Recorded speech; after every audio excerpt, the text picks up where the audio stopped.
Assalamualaikum warahmatullahi wabarakatuh. Halo semuanya, perkenalkan nama saya adalah Tradiswara Ahmad. Sekarang ini saya sedang duduk di bangku kelas 11 SMA, lebih tepatnya di SMA Negeri 3 Cikarang Utara, Kabupaten Bekasi di Provinsi Jawa Barat. Nah, kali ini saya akan memberikan materi tentang pemahaman berlalu lintas. Nah, jadi pembahasan yang akan kita bahas kali ini, yang pertama yaitu ada memahami rambu-rambu lalu lintas dan artinya. Setelahnya akan mengetahui marka jalan dan fungsinya, dan yang terakhir kita akan memahami peraturan dan tata cara di jalan raya.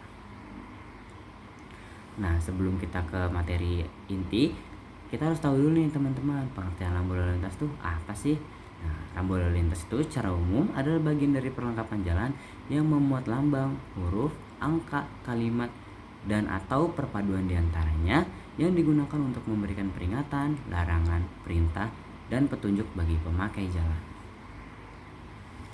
Nah, ini contoh pertamanya yaitu ada rambu peringatan. Nah, rambu peringatan itu biasanya berita tentang peringatan-peringatan yang ada di jalan tersebut. Nah, kita juga harus waspada nih teman-teman, karena kalau kita tidak melihat secara seksama, kita bisa saja berada dalam situasi yang berbahaya.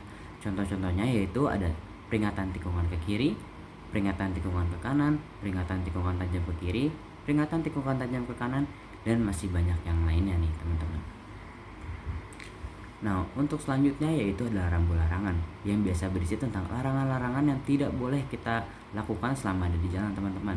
Contoh kecilnya seperti larangan untuk tidak berhenti dan juga larangan untuk pemotor ataupun kendaraan-kendaraan untuk lewat. Nah, next ada rambu perintah nih teman-teman. Nah, rambu-rambu ini biasanya berisi perintah yang mewajibkan kita untuk melakukan perintah tersebut. Contohnya seperti wajib belok ke kiri, wajib belok ke kanan, atau lain sebagainya. Nah, selanjutnya ini ada papan petunjuk. Nah, papan petunjuk ini biasanya ada untuk menunjukkan sebuah jalan atau arah ke tujuan tertentu, seperti papan petunjuk ke arah kota tertentu, ke arah wisata, dan sebagainya juga. Kita juga harus lihat ini nih teman-teman, biar nanti kalau kita mau pergi ke suatu tempat, kita nggak nyasar. Nah, selanjutnya ini ada juga papan tambahan. Nah, papan tambahan ini biasanya berisi informasi-informasi tambahan yang ada di sebuah jalan. Contohnya seperti papan tambahan yang memberitahu kita kalau ini adalah jalur khusus bus. Nah, dan yang terakhir ini ada petunjuk nomor rute. Nah, ini tuh ada dua nih teman-teman, ada nomor rute nasional dan juga provinsi. Bedanya itu cuma ada di warna ya teman-teman, yaitu ada warna merah untuk nasional dan warna biru untuk provinsi. Nah, oke, selanjutnya kita akan langsung ke marka jalan. Apa sih marka jalan itu? Marka jalan adalah garis-garis melintang, membujur, dan miring yang bertujuan untuk mengatur arus lalu lintas pengguna jalan serta menentukan batas jalan. Tak hanya berwarna putih, mereka juga biasa berwarna kuning, umum ditemui di jalan nasional yang dikelola oleh pemerintah pusat. Keduanya memiliki fungsi serupa. Marka jalan membantu pengemudi berkendara dengan tertib dan mengurangi resiko kecelakaan.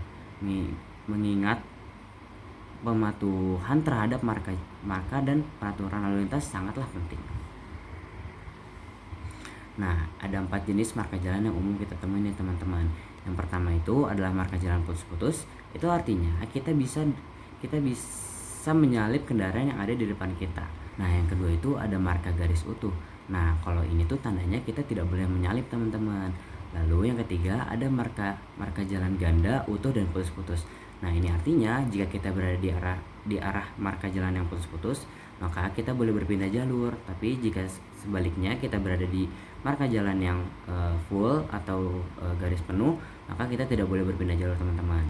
Nah, yang terakhir itu ada marka jalan ganda dengan garis yang utuh. Nah, ini artinya kita tidak boleh sama sekali menyalip ataupun berpindah jalur nih teman-teman. Nah, memasuki materi terakhir yaitu memahami peraturan.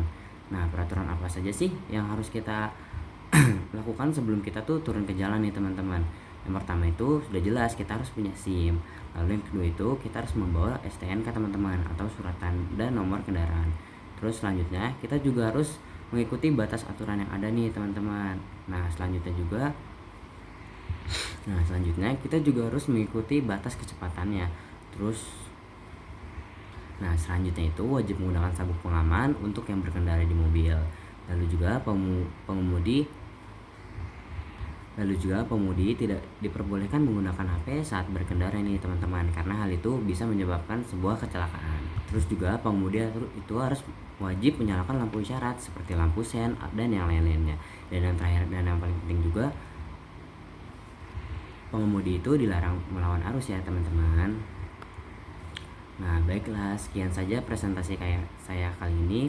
Mungkin bila ada kurang saya mohon maaf banget ya teman-teman. Kalau ada pertanyaan-pertanyaan yang mungkin membuat kalian bingung, bisa kalian tanyakan saja di kolom komentar. Oke, see you next time, dadah.